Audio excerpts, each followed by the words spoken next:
Morgan Le Fay, rodným jménem Ganos Lal, byl Atlanteán, který žil na Atlantidě během války s Wraithy.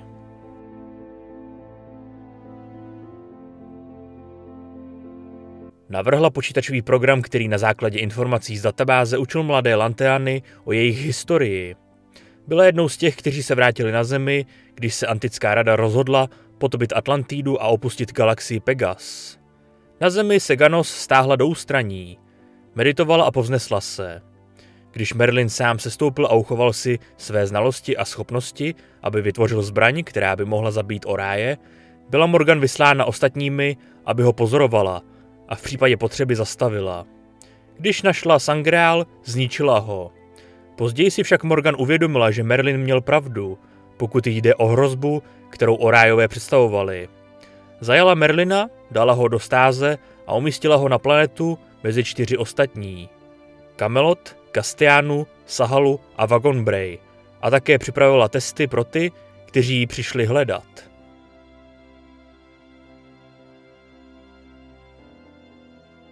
Když doktor Daniel Jackson použil výukový program k nalezení 2 možných planet, na kterých by se mohla zbraň nacházet, odhalil jejich antická jména a adresy hvězdných bran.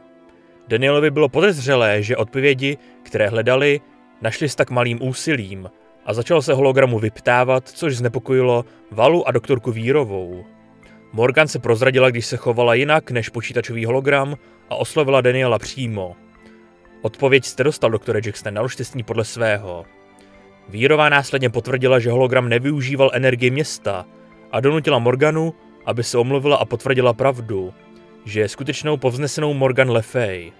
Daniel Morgan rozlobeně sdělil a oslovil i ostatní povznesené antiky, že už má dost jejich hádanek a překážek a že je třeba, aby jim skutečně pomohli.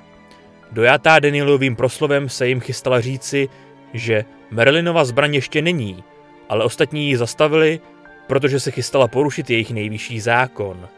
Nikdy nezasahovat do nižších úrovní.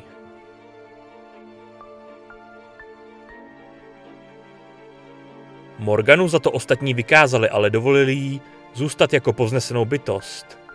Poslala vize Archy pravdy doktoru Danielu Jacksonovi a následovala Odysseu skrze superbránu do alteránské domovské galaxie, kde mohla jednat svobodněji, protože antikové tam nebyli.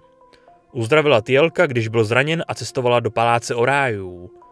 Ukázala Valemal Doran symbolik aktivaci Archy. Odvedla pozornost Adrii a poskytla Danielovi podporu, když byl mučen.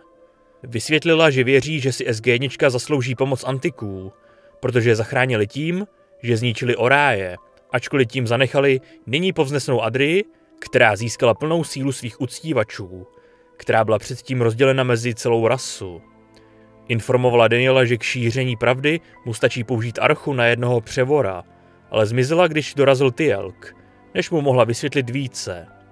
Poté, co byl Doci vystaven Arše a všichni převorové v galaxii Oráju se dozvěděli pravdu, což značně snížilo její moc, Adria vyhrožovala týmu odplatou, než do místnosti vstoupila Morgan, aby Adrii konfrontovala. Adria prohlásila, že si jí Morgan nemůže rovnat, ale Morgan jí samolibě sdělila, teď už ano. A svedla s Adrií věčný boj na vyšší úrovni, čímž Adrii navždy odstranila jako hrozbu. Danielovi se později podařilo ukončit hrozbu Oráju tím, že použil archu na převory v Mléčné dráze a rozšířil pravdu i tam.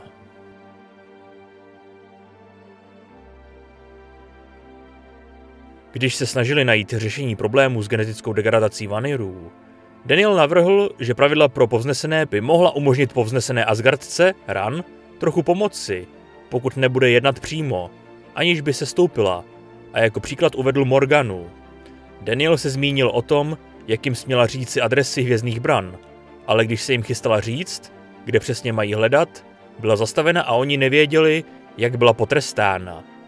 Daniel naznačil, že to znamená, že pokud povznesená bytost pouze vede a nezasahuje přímo, jako se o to pokusila Morgan, ostatní nebudou zasahovat.